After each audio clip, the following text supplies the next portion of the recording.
bonjour, j'espère que vous allez bien. Alors aujourd'hui j'ai un message pour toi.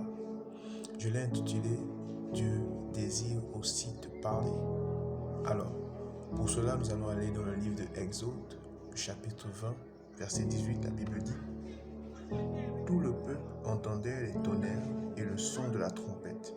Il voyait les flammes de la montagne fumante. À ce spectacle, le peuple tremblait et se tenait dans l'éloignement. Dire à Moïse: Parle-nous toi-même, et nous écouterons, mais que Dieu ne nous parle point, de peur que nous nous mourions. Moïse dit au peuple: Ne vous effrayez pas, car c'est pour vous mettre à l'épreuve que Dieu est venu, et c'est pour que vous ayez sa crainte devant les yeux, afin que vous ne péchiez point. Amen. Alors, ce qui se passe, c'est que Dieu avait demandé à Moïse de réunir le peuple autour de la montagne, le mont Sinaï, afin que Dieu puisse parler au peuple sur les 10 commandements. Et lorsque l'Éternel vient pour parler au peuple, le peuple entend des tonnerres, le peuple entend des grandes voix, ils entendent des trompettes, ils voient la montagne fumer et ils prennent peur. Ils se rassemblent auprès de Moïse pour leur dire que Dieu ne nous parle pas, mais que toi, tu puisses nous parler. Que les paroles que l'Éternel t'aura dites, dis-les-nous et nous écouterons. Mais Dieu n'était jamais venu parler qu'à Moïse. Dieu était venu parler à tout le peuple. Dieu était venu parler à tout le peuple. Les commandements concernaient tout le peuple. Ils ne concernaient pas que Moïse.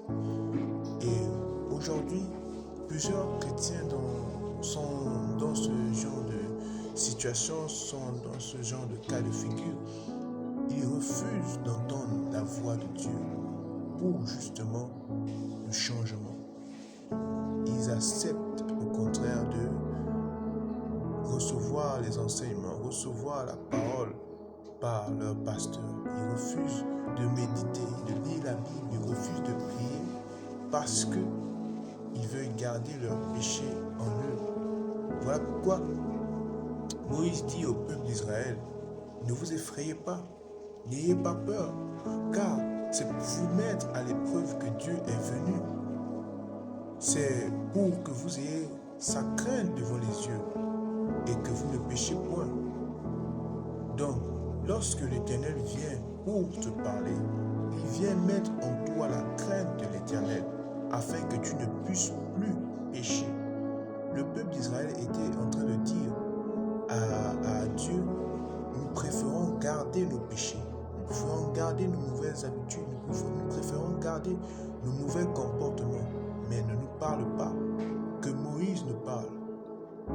Et nous écouterons Moïse. Le peuple était en train de rejeter Dieu pour accepter un homme. Et c'est ce que aujourd'hui les chrétiens font. Ils rejettent Dieu pour un homme, pour leur pasteur. Ils refusent d'entendre la voix de Dieu.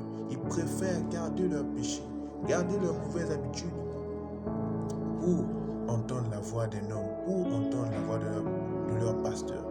Dieu n'est pas venu parler qu'au pasteur. Dieu n'est pas venu parler qu'à ton pasteur. Il n'est pas venu parler qu'aux prophètes. Il n'est pas venu parler qu'aux apôtres, aux évangélistes. Dieu est venu parler à son peuple. Jésus désire avoir une relation avec toi. Le Saint-Esprit est là pour cela, pour avoir une relation intime avec toi. Alors en rejetant Dieu, tu rejettes le Saint-Esprit. Tu préfères, tu décides, comme le peuple d'Israël l'a fait, de garder ton mauvais comportement, de garder ta mauvaise habitude, de garder ton péché, alors que Dieu veut ôter ton péché. Aujourd'hui, tu as la capacité de changer. Comprends aujourd'hui que Dieu veut te parler. Tu es d'abord le premier prophète de ta vie.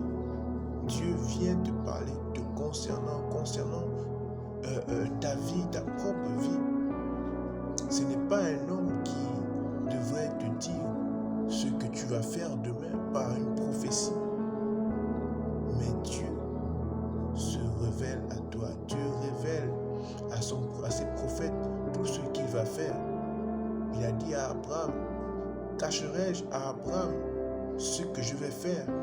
Dieu ne désire rien te cacher.